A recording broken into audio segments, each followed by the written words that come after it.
Chris में प्यारे भाई और बहनों, आप सबों को जय यीशु। आज हम मनन चिंतन के लिए लेंगे संत यूहन्ना का सुसमाचार अध्याय 3 पद संख्या 30। जो वाक्य है वह बढ़ते जाए और मैं घटता जाऊं। इस वाक्य को संत जॉन द बैप्टिस्ट ने कहा था और कल हमने इसके पहले भाग के ऊपर वह मुझ में बढ़ता जाए, इसके ऊपर हमने मनन चिंतन किया था। जिन्होंने नहीं सुना तो ज़रूर कल का वीडियो देख लेना। आज हम देखेंगे दूसरा भाग, मैं घटता जाऊं। जब हम कहें कि मैं घटता जाऊं, ये हमेशा एक दर्द भरा चीज़ होता है। हमें इसके लिए दर्द उठाना पड़ता है, थोड़ा सा कष्ट लेना पड़ता है।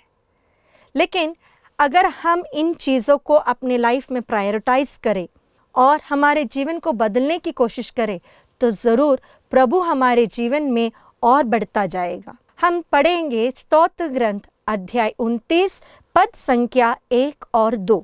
ईश्वर के पुत्रों, प्रभु की महिमा का गीत गाओ, उसके सामर्थ्य का बखान करो, उसके महिमामय नाम की स्तुति करो। हमारे जीवन में हमें हर चीज़ में प्रभु की महिमा करनी चाहिए, प्रभु की प्रशंसा करनी चाहिए।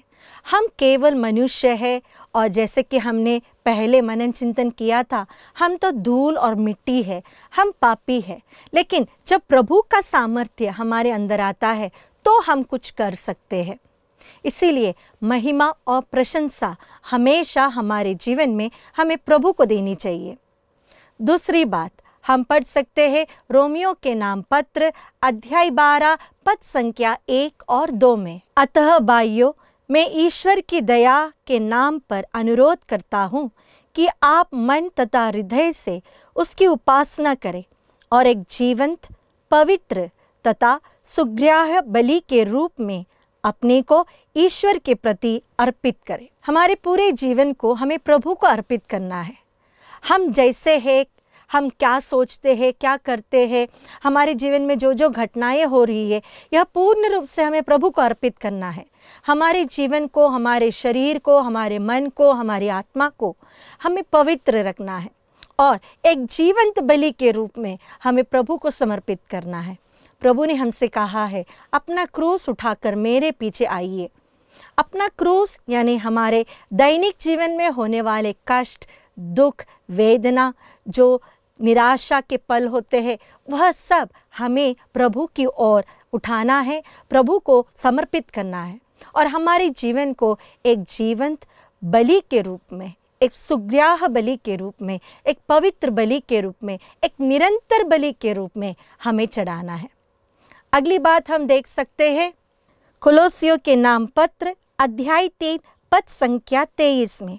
आप लोग जो काम करें मन लगा कर करें, मानो मनुष्य के लिए नहीं, प्रभु के लिए काम कर रहे हो। हमारे जीवन में जब भी हम कुछ काम करें, वो कभी भी अथॉरिटी, पावर, प्रशंसा इसके लिए ना करें। सत्ता के लिए काम करने वाले, अधिकार के लिए काम करने वाले, नाम के लिए और शोहरत के लिए काम करने वाले ये दुनिया के लोग हैं। हमें हमेशा प्रभु को प्रसन्न करने के लिए, प्रभु की इच्छा के अनुसार हमें कार्य करना है। जब दूसरे देखेंगे तो कुछ अच्छा काम करे और जब कोई ना देखे तो कुछ ना करे, ऐसा हमारा जीवन नहीं होना चाहिए। हमारा जीवन हमेशा प्रभु को प्रसन्न करने के लिए होना चाहिए। अगली बात मैं कहूँगी विनम्रता।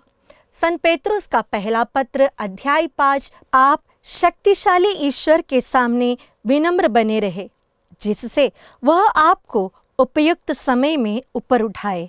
हाँ भाई और बहनों, हमें हमारे जीवन को प्रभु को समर्पित करना है और प्रभु की उपस्थिति में विनम्र बने रहना है। फिलिपियों के नाम पत्र अध्याय 2 पद संख्या 3 से लेकर 5 तक। हर व्यक्ति नम्रता पूर्वक दूसरों को अपने से श्रेष्ठ समझे। कोई केवल अपने हित का नहीं बल्कि दूसरों के हित का भी ध्यान रखे।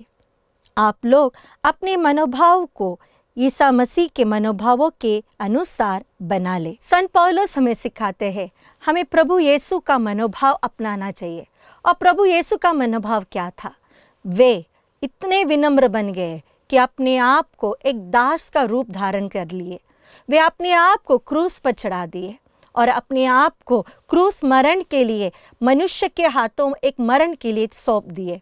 इतना तक कि पूर्ण रूप से वो नंगे हो गए थे, पिता ईश्वर की इच्छा को पूर्ण करने के लिए, दूसरों को पापों से बचाने के लिए। इसीलिए संत पौलुस हमसे कहते हैं हमें दूसरों को अपने से श्रेष्ठ समझना है। Humility mother of all virtues. हाँ, विनम्रता हो तो उस व्यक्ति में ईश्वर का प्रेम है, ईश्वर की सारी कृपाएं है। तो अगर हमें कम होना है तो हमारे जीवन में सबसे ज़्यादा हमें विनम्र बनना है, दूसरों को अपने से श्रेष्ठ समझना है, ना केवल शब्दों में बल्कि अपने जीवन में भी, अपने सोच और विचार में भी। जब हम कोई काम करते हैं तो हम कृतज्ञ बने रहे। इस प्रकार हम अपने आप को घटा सकते हैं और प्रभु हमारे जीवन में बढ़ते जाएंगे। प्यारे दोस्तों, इस चालीसा में हम कोशिश करें कि हम अपने आप को एक जीवंत बलि के रूप में प्रभु को समर्पित करें। हम दूसरों को अपने से श्रेष्ठ माने और उनके सामने विनम्र बने। हम कोशिश करें कि हम हमारे जीवन के सभी कार्यों में प्रभु की प्रशंसा करें और दैनिक जीवन के छोटे छोटे कष्टों को खुशी के साथ स्वीकार करें।